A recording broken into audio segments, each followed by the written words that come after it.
Hunger makes honest people commit dangerous sins. In the unforgiving autumn of 1887, a single rifle click shattered the midnight silence of Hunter's Ridge. A starving widow was caught stealing from the territory's most feared mountain man. What he did next left the entire valley paralyzed. The wind howling through the Colorado Territory in the late autumn of 1887 carried the bitter promise of a merciless winter. Down in the valley, the mining town of Graymore was already dying. A devastating summer drought had choked the life out of the valley's crops, and what little the sun hadn't scorched, a late-season blight had rotted in the soil. Desperation hung in the air, thicker than the coal dust from the abandoned Copperhead Creek mine. Catherine Montgomery knew desperation intimately. At 28, she had already buried her husband Thomas, after a structural collapse in that very mine took his life, leaving her to raise their 6-year-old daughter, Cleo, alone. With the town starving, the social order of Graymore had rapidly decayed into a cruel hierarchy of the haves and the have-nots. At the top sat Mayor Harrison Cobb, a ruthless opportunist who had quietly bought up the town's remaining grain reserves weeks before the blight hit its peak. He was now selling flour and cornmeal at extortionate prices, effectively bleeding the townspeople dry. Catherine had sold her wedding ring, her husband's pocket watch, and even the wool blankets off her own bed, just to keep Cleo fed through September. Now, it was late October. The cupboards were completely bare. For 3 days, little Cleo had consumed nothing but hot water flavored with a handful of dried mint leaves. The child's feverish, sunken eyes and the terrifying stillness of her small body pushed Catherine past the boundaries of fear and the law. There was only one place left to find food. Looming over the desperate town was Hunter's Ridge, a rugged, heavily forested mountain that most sensible folks avoided even in the best of times. Up near the summit lived Jedediah Boone. He was a mountain man in the truest sense, a towering, reclusive figure shrouded in wild rumors and dark legends. The townsfolk whispered that he was half grizzly, a feral outlaw who had murdered a dozen men down in Texas before fleeing to the high country. Others claimed he was a madman who set lethal traps for anyone who dared trespass on his land. But there was one rumor that mattered to Catherine. Jedediah Boone had a natural artesian spring on his property and a hidden, terraced field of sweet corn that had survived the drought untouched. As the town clock struck midnight, Catherine wrapped a threadbare shawl over her shoulders, kissed Cleo's burning forehead, and slipped out into the freezing night. She carried a burlap sack and a rusty, single-bladed harvesting knife. The climb up Hunter's Ridge was a grueling, treacherous ascent. The cold bit through the thin soles of her boots, and the dense pine forest seemed to close in around her, the shadows twisting into monstrous shapes. Every snap of a twig sounded like a gunshot. Every rustle of the underbrush made her heart hammer against her ribs. She was trespassing on the land of a man reputed to shoot strangers on sight, but the image of her starving daughter propelled her upward. After 2 hours of agonizing climbing, the dense tree line finally broke. Catherine gasped, dropping to her knees in the damp dirt. Before her, bathed in the pale, silver light of a crescent moon, lay a perfectly cultivated patch of land. Tall, thick stalks of corn swayed gently in the mountain breeze, their heavy golden ears practically bursting through their green husks. It was an impossible sight, an oasis of life hovering above a valley of death. Beside the field sat a sturdy, hand-hewn log cabin, its windows dark and silent. Tears of pure relief spilled down Catherine's freezing cheeks. She didn't hesitate. Staying low to the ground, she scrambled into the first row of stalks. Her hands, numb and trembling, reached out and grabbed a thick ear of corn. She twisted it off with a sharp snap, the sound terrifyingly loud in the quiet night. She shoved it into her burlap sack. Then another. And another. She moved frantically, a desperate thief in the moonlight, imagining the look on Cleo's face when she boiled the sweet kernels. She had managed to harvest perhaps 15 ears when the wind suddenly died down. The eerie silence was broken by the unmistakable heavy click of a Winchester rifle lever being racked. Catherine froze. The blood drained from her face, leaving her entirely paralyzed. "You're stripping my winter stores, thief," a voice rumbled. It was deep, coarse, and resonant, like stones grinding against one another at the bottom of a river. Slowly, Catherine turned her head. Stepping out from the shadows of a massive oak tree was Jedediah Boone. He was even more imposing than the town gossips claimed. Standing well over 6 feet tall, his shoulders were broad under a heavy canvas coat lined with wolf fur. A thick, dark beard obscured the lower half of his face, but his eyes, piercing and cold beneath the brim of a battered Stetson, locked onto her. The barrel of his rifle was pointed squarely at her chest. "Please," Catherine whispered, her voice cracking. The rusty knife slipped from her trembling fingers and clattered onto the rocks. "Please don't shoot." Jedediah Boone did not lower the rifle. He stepped closer, his heavy leather boots crushing the dry stalks beneath him. In the moonlight, Catherine could see a jagged, pale scar running down the left side of his face, disappearing into his collar, a testament to some violent encounter in his past.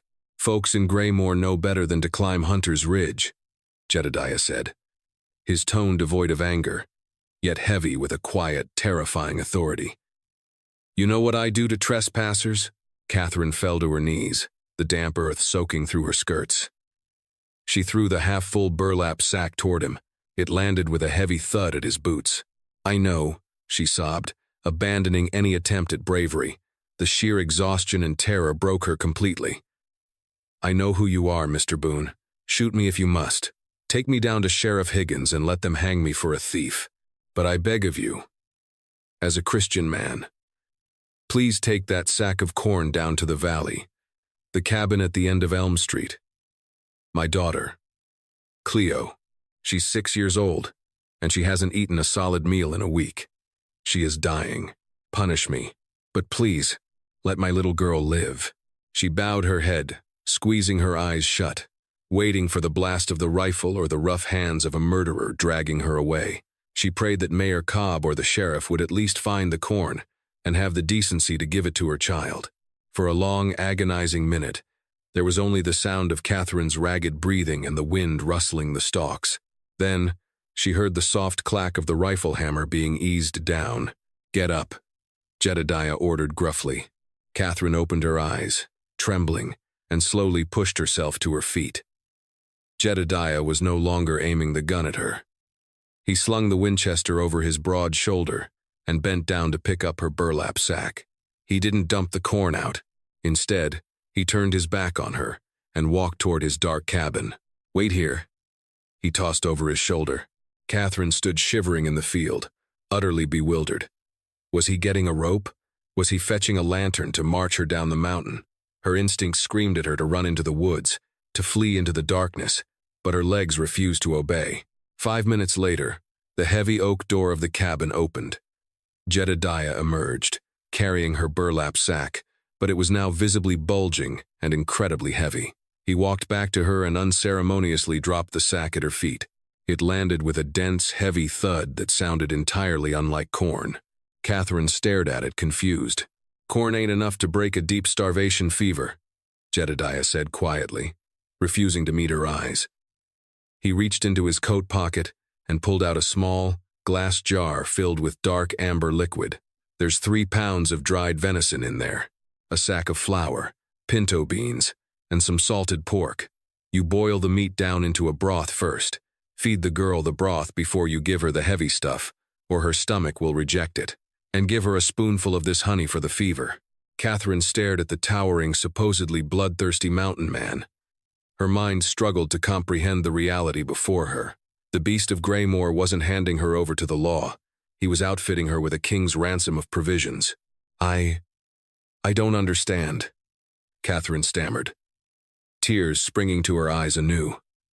"Why? I was stealing from you. A mother feeding her cub ain't stealing.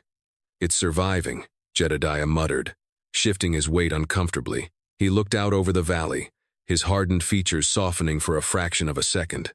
"I knew your husband, Thomas. Good man. Sold me proper blasting powder a few years back when the mercantile tried to cheat me. He spoke highly of you and the little one. I heard about the mine collapse. I'm sorry for your loss." Before Catherine could express the overwhelming gratitude swelling in her chest, Jedediah turned away. "Woods are full of wolves this time of night.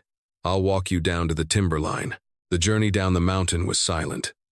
Jedediah walked 10 paces ahead, an impenetrable shield between Catherine and the dangers of the dark. When they reached the edge of the forest, Where the lights of Graymore faintly flickered in the distance, he stopped. "Don't tell a soul where you got this," Jedediah warned, his voice stern once more. "If Mayor Cobb knows I've got a full larder up here, he'll send his deputies to raid it. I ain't looking to kill anyone, but I will defend my land. I swear it, Mr. Boone." "On my life," Catherine whispered, clutching the heavy sack and the jar of honey to her chest. "Thank you. You saved us." Jedediah simply nodded, pulling his Stetson low, and vanished back into the shadows of the mountain. By sunrise, the sweet smell of boiling venison broth and roasted corn filled Catherine's tiny, drafty cabin. For the first time in weeks, color returned to Cleo's pale cheeks as she eagerly sipped the rich, life-saving broth. Catherine watched her daughter eat, a profound sense of relief washing over her, silently blessing the terrifying mountain man who possessed more humanity than the entire town leadership combined. But in a town as hungry and desperate as Graymore, secrets were harder to keep than gold. The scent of cooking meat drifting from Catherine's chimney did not go unnoticed. Mayor Harrison Cobb, a man whose paranoia matched his greed, had instituted morning patrols to ensure no one was hoarding resources without paying his exorbitant taxes. Deputy Clemens, a cruel, sharp-nosed man entirely in Cobb's pocket, was walking Elm Street when the rich aroma hit him. 10 minutes later, the door to Catherine's cabin was kicked open. Deputy Clemens, flanked by 2 other armed men, stormed into the small room. Cleo screamed, dropping her wooden spoon. Catherine instantly jumped in front of her daughter, shielding her. "Well, well, well," Clemens sneered, his eyes darting to the simmering pot on the stove and the burlap sack of flour sitting on the counter. "Looks like the grieving widow is living like a queen, while the rest of the town starves. Mayor Cobb is missing 2 sacks of flour from the municipal storehouse. I reckon we just found the thief." "I didn't steal from the town," Catherine protested fiercely. "I swear it. I traded for this food." "Traded with what?" Clemens laughed harshly, grabbing Catherine by the arm and dragging her toward the door. "You don't have 2 pennies to rub together. You're coming to the mayor." Within the hour, Catherine was thrown onto the dusty floorboards of the town hall. A crowd of hollow-eyed, murmuring townsfolk gathered outside the open doors, peering in. Mayor Cobb, a portly man dressed in a fine silk vest that mocked the poverty around him, stood over her with a look of manufactured outrage. "Stealing from the town stores is a hanging offense, Mrs. Montgomery," Cobb boomed, ensuring the crowd outside could hear him. He wanted to make an example of her to maintain control. "Unless you can tell me exactly who gave you this bounty, I have no choice but to lock you up and put your child in the county orphanage." Panic seized Catherine. She looked at the cruel faces of the deputies and the desperate, hungry eyes of her neighbors. If she told them about Jedediah, Cobb would send armed men up the mountain. Blood would be shed. But if she stayed silent, she would lose Cleo forever. I found it," Catherine lied, her voice shaking, "in the woods." "Liar!" Cobb spat, his face turning red. "Sheriff Higgins, lock her up. Confiscate the food." The crowd murmured, some in agreement, some in pity, but none dared to cross the mayor. Deputy Clemens moved forward to grab her. Suddenly, a heavy, resounding thud echoed from the town square. Then another. The rhythmic clopping of hooves and the heavy tread of boots silenced the entire town. The crowd outside parted like water, gasps of pure shock rippling through the people. Mayor Cobb frowned, stepping out onto the porch of the town hall. Walking down the center of Graymore's main street, in broad daylight, was Jedediah Boone. He wasn't hiding in the shadows, and he wasn't armed for a massacre. In his massive hands, he held the lead rope of a sturdy mountain mule. The animal was heavily laden with massive, bulging sacks of grain, dried meats, crates of winter squash, and bundles of golden corn. The beast of Graymore stopped right in front of the town hall, his cold eyes locking onto Mayor Cobb. The silence in the town square was absolute, broken only by the snort of the mule. "She didn't steal from you, Cobb," Jedediah's voice boomed, echoing off the wooden buildings. "Because you ain't got nothing worth stealing. She came to me." He reached into a saddlebag, pulled out a massive 20-pound sack of flour, and effortlessly hurled it onto the porch. It landed heavily at the mayor's polished boots, a puff of white dust exploding into the air. and I brought enough to ensure you don't use starvation to hold this town hostage for another damn day." The silence in Greymoor's town square was so profound, so absolute, that the gentle rustle of falling snowflakes sounded like a roaring river. Mayor Harrison Cobb stared at the massive sack of flour at his polished boots, a stark white cloud of dust still settling around his ankles. He looked from the flour to the towering, imposing figure of Jedediah Boone, and the color drained entirely from his plump, greedy face. Inside the town hall, Catherine Montgomery's heart hammered against her ribs like a trapped bird. She scrambled to her feet, clutching Cleo tightly against her skirts. The townspeople who had been murmuring insults just moments before were now paralyzed, their hollow, starving eyes shifting between the mountain man and the desperately needed food laden upon his mule. "You're a long way from your cave, Boone," Deputy Clemens sneered, though the tremor in his hands betrayed his bravado. He rested his right hand on the ivory grip of his Colt revolver, his eyes darting nervously around the square. "And you're interfering in official town business. That woman is a confessed thief. She is a mother who was forced into the cold, because the men running this town are little more than vultures." Jedediah's voice rumbled, deep and unyielding. He didn't even look at Clemens. His piercing gaze remained fixed dead on the mayor. "I've spent 5 years up on Hunter's Ridge, Cobb. 5 years minding my own business, letting the valley folk live their lives. But I ain't blind, and I ain't stupid." Jedediah reached into his heavy canvas coat and pulled out a crumpled, blood-stained piece of parchment. 3 days ago, Jedediah began, his voice carrying effortlessly over the shivering crowd, "I found a wagon train down in the eastern ravine. 3 wagons, completely bogged down in the mud and the early snow. The drivers were dead, shot in the back." A collective gasp rippled through the gathered townsfolk. Elias Gentry, the town blacksmith whose own children were suffering from the starvation fever, stepped forward from the crowd. "Indians?" Elias asked, his voice rough. "No," Jedediah answered, his eyes narrowing. "Bushwhackers, hired guns. But they didn't get a chance to take the cargo. They were too busy celebrating their kills around a campfire when I stumbled upon them. We had a disagreement." The jagged scar on Jedediah's face seemed to stand out in stark relief against his weathered skin. The implication was clear.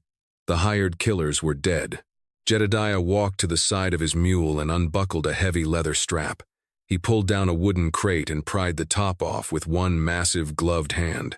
Inside, stamped proudly on the canvas sacks of grain, was the official, unmistakable seal of Colorado's territorial governor, Frederick Walker Pitkin. "State relief," Jedediah declared, tossing one of the marked sacks into the crowd. Elias Gentry caught it, his hands trembling as he read the seal. "Governor Pitkin sent 3 wagons of grain, salted meat, and medicine from Denver 2 weeks ago. It was meant to carry Greymoor through the winter blight." Catherine gasped, realizing the sheer, horrifying magnitude of the betrayal. The town hadn't been forgotten by the state. They had been actively suppressed. "Lies!" Mayor Cobb shrieked, his face turning a violent shade of purple. Panic stripped away his veneer of authority. "He's a feral outlaw. He stole those supplies and murdered those drivers himself. Sheriff Higgins, arrest this man immediately. Shoot him if you have to." Sheriff Higgins, an older, usually passive man who had turned a blind eye to Cobb's corruption out of sheer cowardice, hesitated. He looked at the starving faces of his neighbors, then at the marked grain in Elias's hands. "Read the letter, Sheriff," Jedediah commanded softly, tossing the blood-stained parchment onto the porch.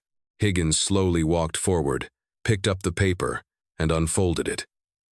As his eyes scanned the text, his expression morphed from apprehension to pure, unadulterated disgust.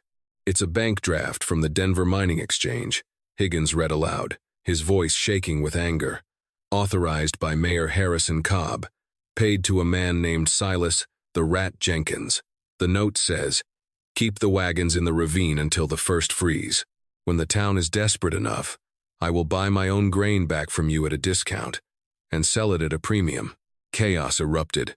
The crowd surged forward, furious shouts and cries of betrayal echoing off the wooden storefronts. Men who had been too weak to stand straight an hour ago were suddenly animated by blinding rage. Deputy Clemens, realizing the tide had irrevocably turned, panicked. "Back off!" he screamed, drawing his Colt revolver and aiming it squarely at Jedediah's chest. "I'll kill him. I'll put a bullet in his heart." Before the hammer of the Colt could even click back, Jedediah's movement was a blur of pure, terrifying instinct. He didn't reach for his rifle. Instead, his hand flashed to the heavy hunting knife sheathed at his hip. In a single fluid motion, he hurled the blade. The heavy steel sank deeply into the wooden porch railing, a mere fraction of an inch from Clemens's right hand, showering the deputy's knuckles in splinters. Clemens screamed, dropping the gun as if it were a burning coal. Sheriff Higgins finally found his courage. He drew his own weapon and pressed the barrel hard against the back of Mayor Cobb's neck. "It's over, Harrison," Higgins growled. "You're going to a territorial prison, and if the judge hears about the children who died of fever this month, you'll swing." As the sheriff slapped heavy iron cuffs on the mayor and the whimpering deputy, the town square descended into a frenzy of weeping and frantic relief. The townsfolk swarmed the mule, tearing into the crates of state relief. Through the chaos, Jedediah's eyes met Catherine's. The terrifying beast of Graymoor gave her a single, subtle nod, his hardened features relaxing. He had brought the fire down from the mountain, and in doing so, he had saved them all.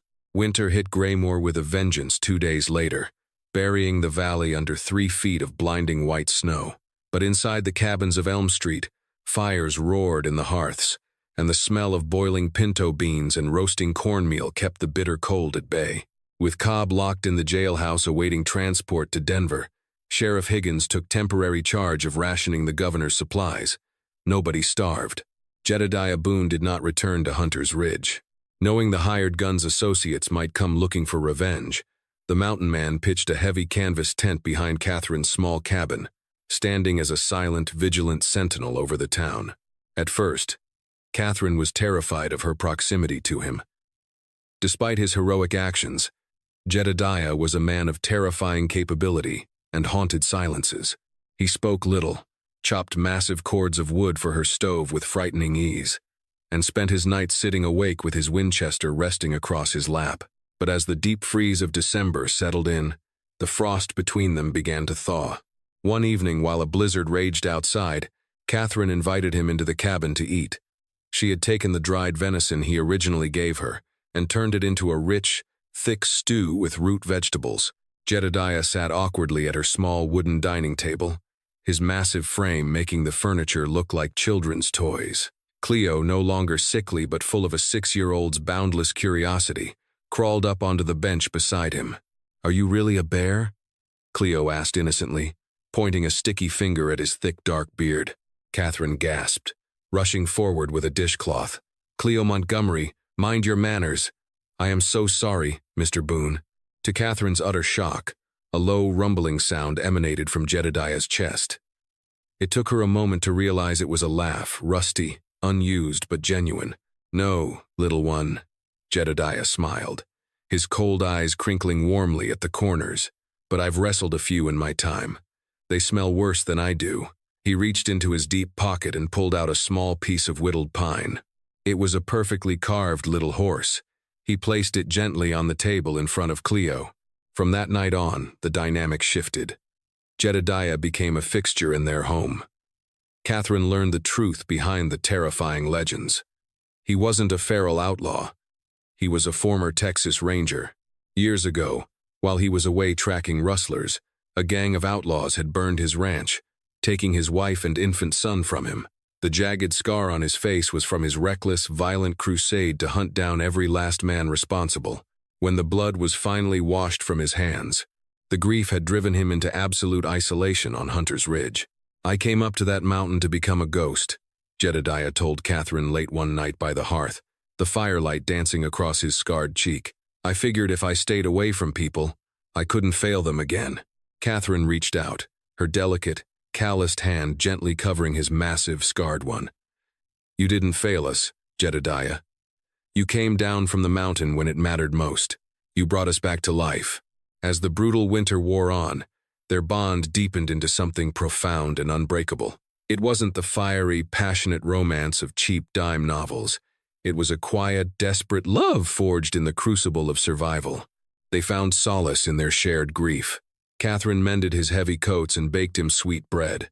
Jedediah repaired her leaky roof, taught her how to handle a repeater rifle, and became a fiercely protective father figure to Cleo. When the spring thaw finally broke the ice on Copperhead Creek in April of 1882, the town of Graymore was forever changed. The valley blossomed with green, and state marshals arrived to transport Harrison Cobb and his cronies to the Territorial Penitentiary in Cannon City. The morning the marshals rode out, Jedediah stood on Catherine's porch, his pack slung over his shoulder. He looked up at Hunter's Ridge, the dark pines calling him back to the familiar safety of his isolation. "The snow is melted," Jedediah said quietly, his voice heavy with an unspoken sorrow. "I reckon the trails are clear for my mule. I should be getting back to my cabin." Catherine stepped out onto the porch, the gentle spring breeze catching her hair. She looked at this towering, broken man who had pieced her family back together, and she knew she could not let him walk away. "The cabin on the ridge is cold, Jedediah," Catherine said softly, stepping into his personal space. She reached up, resting her hands flat against his broad chest. "And Cleo wants to know if the bear is going to stay for supper." Jedediah looked down at her, his tough exterior finally fracturing entirely. He dropped his heavy pack onto the floorboards. Slowly, as if handling glass, he wrapped his massive arms around her waist, pulling her flush against him. "The bear," Jedediah whispered, burying his face in the soft crook of her neck, "ain't never leaving this valley again." They were married by the traveling circuit judge 3 weeks later in the town square, right on the very spot where Jedediah had thrown down the sack of flour that saved Graymore. The beast of Hunter's Ridge was dead, replaced by a husband, a father, and the new, undisputed protector of the valley. Together, they turned a town of starvation into a beacon of resilience, proving that even the coldest, most isolated hearts can be thawed by the fierce, unyielding warmth of love. If this Wild West tale of redemption and survival kept you on the edge of your seat, smash that like button. Don't forget to share this story with your fellow history and romance lovers, and subscribe to the channel for more thrilling, dramatic stories from the untamed frontier. Hit the bell icon so you never miss an upload.